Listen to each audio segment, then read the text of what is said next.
Oi pessoal, aqui é o professor Lucas de Geografia e hoje a gente vai começar o capítulo 7, ainda falando de Estados Unidos, mas um novo capítulo a gente vai falar hoje mais de questões humanas, né, de economia, de política e dessa hegemonia que os Estados Unidos têm ao redor do mundo todo. Terminando a aula, vocês já podem fazer a atividade no Classroom que eu coloquei lá e aí na sexta-feira de manhã a gente faz aquela videoaula para a gente tirar as dúvidas. Tudo bem? Vamos lá então, capítulo 7, Estados Unidos, a potência impera.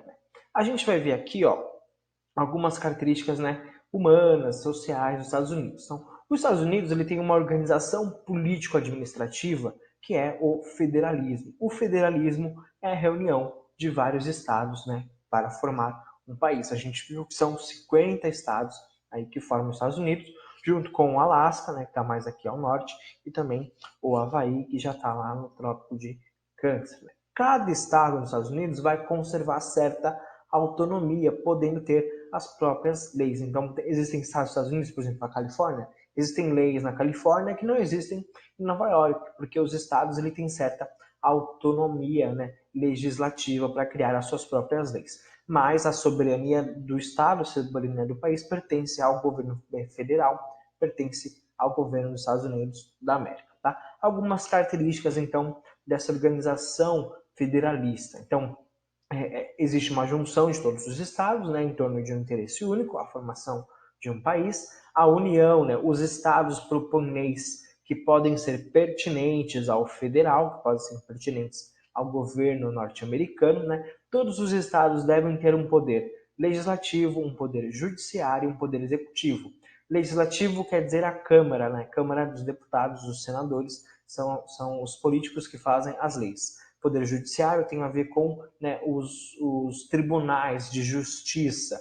E o executivo, o poder executivo, a gente tem aqui no poder executivo, por exemplo, no Brasil, o presidente é um poder executivo, os governadores são um poder executivo e os prefeitos são um poder executivo. Então, todos os estados têm que ter um poder legislativo, um poder judiciário e um poder executivo. Mas a Constituição Federal, a Constituição dos Estados Unidos da América está acima de todas as leis de todos os outros estados.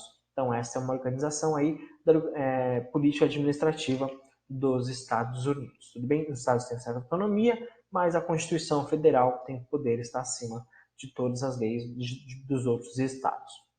Tranquilo? A gente vai ver aqui o fortalecimento do capitalismo, porque a gente não pode falar de Estados Unidos sem falar de capitalismo. A política estadunidense, ela segue os princípios do capitalismo. Quais princípios? Os Estados Unidos é o centro do capitalismo financeiro e do capitalismo informacional. É o centro mundial do capitalismo. Então, o capitalismo, ele vem com esse discurso de tentar diminuir as distâncias entre os países, isso aqui principalmente o capitalismo financeiro e informacional, diminuir as distâncias entre os países por meio dos avanços tecnológicos nas áreas de comunicação e de transporte. Então, conforme a tecnologia vai evoluindo, principalmente a tecnologia de informação, que é isso que a gente está fazendo agora, por exemplo, eu estou gravando uma aula e você está assistindo essa aula na sua casa, isso é uma tecnologia de informação. Eu estou passando uma informação para você de modo tecnológico. E também a revolução dos transportes, que permitiu que a gente com que a gente tivesse maior contato com as outras regiões do mundo, Então, o capitalismo financeiro e informacional, ele vem para diminuir essas distâncias entre um país e outro. Isso, teoricamente, a gente vai ver se acontece na prática ou não. Mas a economia dos Estados Unidos é uma economia liberal. Isso quer dizer que o Estado não interfere na economia. A economia liberal quer dizer que o Estado não interfere na economia. A economia é regulada pelo próprio mercado. E aí existe a lei da oferta e da demanda. Se eu estou vendendo maçãs e você quer comprar maçãs, eu estou ofertando maçãs, você está demandando maçãs. A economia liberal, ela se movimenta através da oferta e da demanda. Eu oferto, você compra, eu vendo, você compra. Assim que a economia liberal se movimenta e entra em diversos outros países do mundo. Isso teoricamente, tudo bem? Mas a gente vai ter então esse capitalismo financeiro informacional, tentando diminuir as distâncias entre os países desenvolvidos e subdesenvolvidos, e essa questão aí da oferta e da demanda, que é uma característica principal do capitalismo liberal, do capitalismo financeiro e informacional. Tudo bem? Se não tiver, anotem as dúvidas. Na sexta, a gente tira elas sobre capitalismo liberal, sobre capitalismo financeiro e informacional. Tudo bem? Mas economia liberal é essa regida pela oferta e pela demanda. Tranquilo? O fortalecimento do capitalismo também, né, nos Estados Unidos vai começar ali no século XX, onde os Estados Unidos vai passar por um crescimento econômico muito, muito forte. Logo, né, após a Primeira Guerra Mundial, os Estados Unidos vai começar a vender muitos produtos para a Europa. A gente já falou isso na aula passada. Né? Então, a Europa estava destruída e os Estados Unidos começam a vender muitos produtos para a Europa, aumentando assim suas exportações.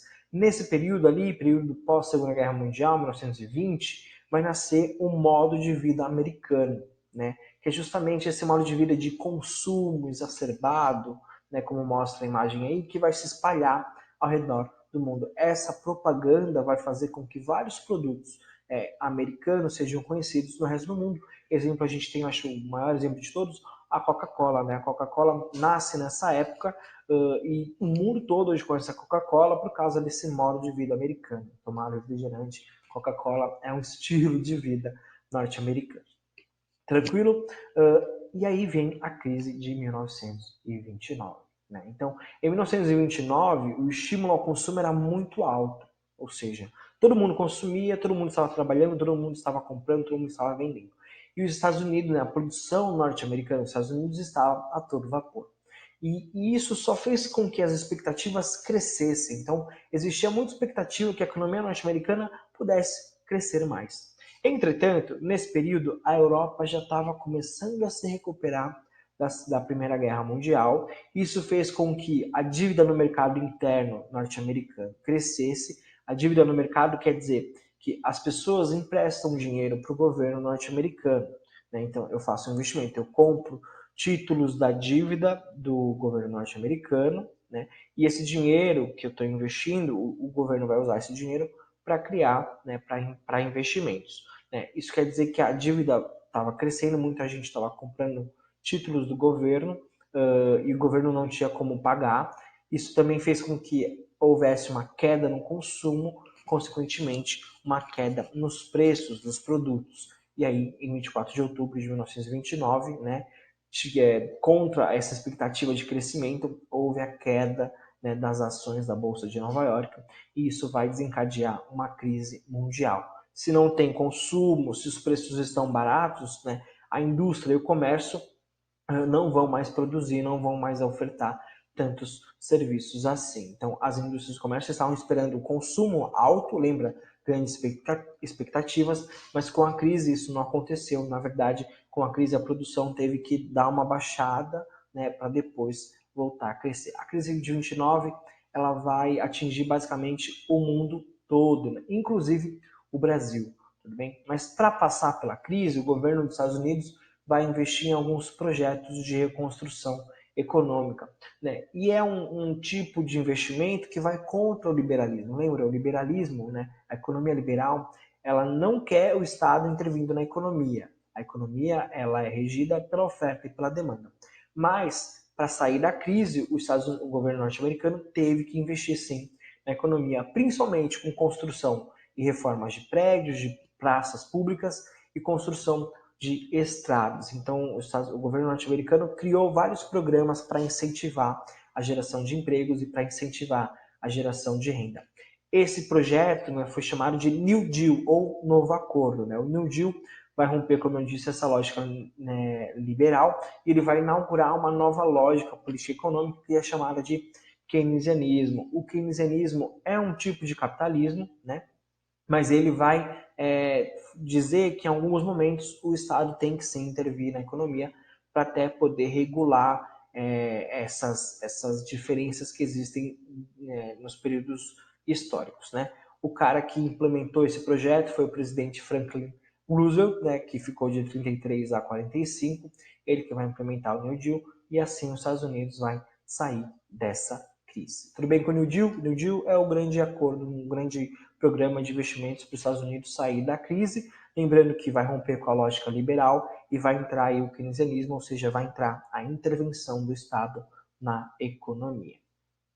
Ainda falando de crise de 29, ela vai atingir o mundo todo, inclusive o Brasil que eu estava falando. Por exemplo, o Brasil exportava muito café, o preço do café caiu muito, né? O Brasil exportava muito café, principalmente para os Estados Unidos, porque todo mundo tomava café.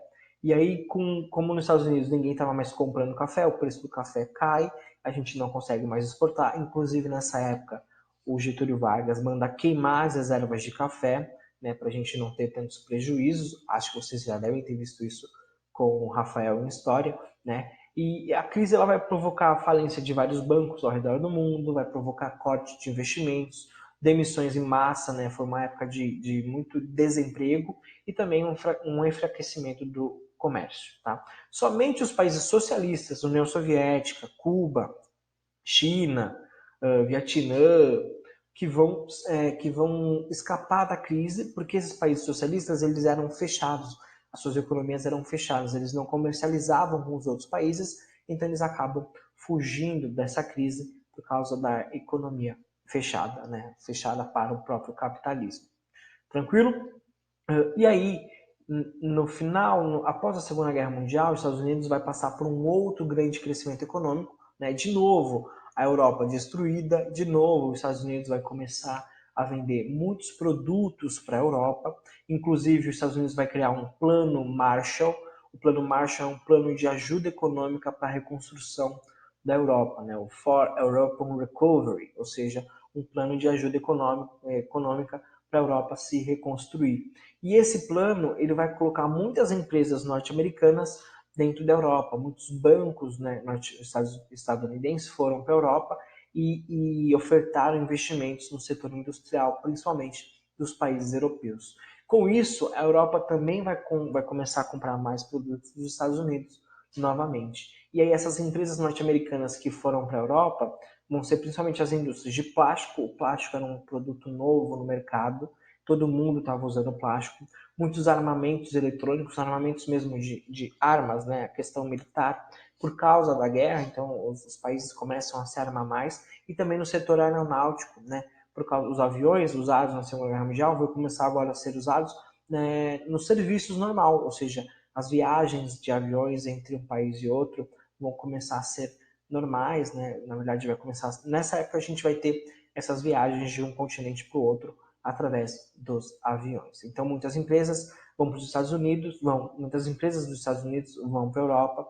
Isso acaba dinamizando a economia norte-americana. Esse desenvolvimento vai alcançar não só os Estados Unidos, mas também, né, as grandes cidades europeias e o Japão também. Então, as economias europeias e japonesa também vão crescer, também vão ampliar o parque industrial. O Brasil, né, de modo geral, também vai ampliar um pouco nessa época, um processo que a gente chama de substituição de importações. O que é isso? O Brasil, por exemplo, ele exportava muitos produtos industriais dos Estados Unidos e da Europa. Com esse crescimento industrial que vai ocorrer nesses países, na Europa, no Japão, no Brasil, né, a gente vai começar a deixar de exportar, né, deixar de importar produtos industrializados da Europa, dos Estados Unidos, para produzir aqui dentro. Então a gente vai criar as nossas indústrias e começar a produzir esses produtos aqui dentro do Brasil.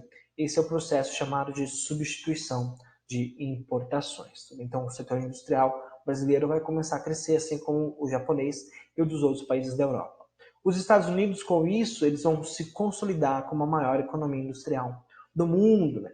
Apesar de alguns problemas que a gente sempre esquece de dizer, porque é a maior economia, mas os Estados Unidos têm sim grandes problemas sociais, como parte da população que ainda é desempregada, muitos moradores de rua, por exemplo, e também a pobreza que vem entrando, né, na população norte-americana. A gente também vai ter essa questão da economia liberal, que vai voltar à política econômica dos Estados Unidos na época, né, de 1980, com o presidente Ronald Reagan, né, e basicamente, com medo de uma nova crise, assim como a de 29, o governo dos Estados Unidos agora vai começar a intervir, né, de vez em quando na economia também. O sistema liberal vai trazer de novo algumas coisinhas que a gente sempre ouve falar, mas a gente nunca sabe muito bem o que é. né? Então, a economia liberal, o sistema liberal, o capitalismo liberal, ele vai trazer as privatizações, que a gente ouve muito falar aí no Brasil nos últimos tempos, né? Ou seja, vender as nossas empresas para empresas privadas de outros países, menores investimentos em políticas de assistencialismo, ou seja, por exemplo, programas como Bolsa Família, que existe aqui no Brasil, não vão ter muito espaço nas políticas liberais do sistema capitalista. E também um outro fator é a flexibilização de políticas trabalhistas. O Brasil passou por uma reforma trabalhista aí, né, nos anos passados, né? Isso quer dizer que os trabalhadores, teoricamente, vão perder um pouco de direitos, né? Mas vão ganhar uma flexibilização maior, né, no seu trabalho. E existem prós, existem contras, a gente, né, vai falar um pouquinho mais disso quando chegar o momento certo. Tudo bem? Mas essas são características da política liberal. Privatizações, menores investimentos em políticas assistencialistas e também maior flexibilização, né, das políticas do trabalho. Tudo bem, pessoal? É isso. Anotem as dúvidas, façam um exercício do Classroom e sexta-feira a gente tira as dúvidas na nossa aula online. Beleza? É isso. Valeu e tchau, tchau.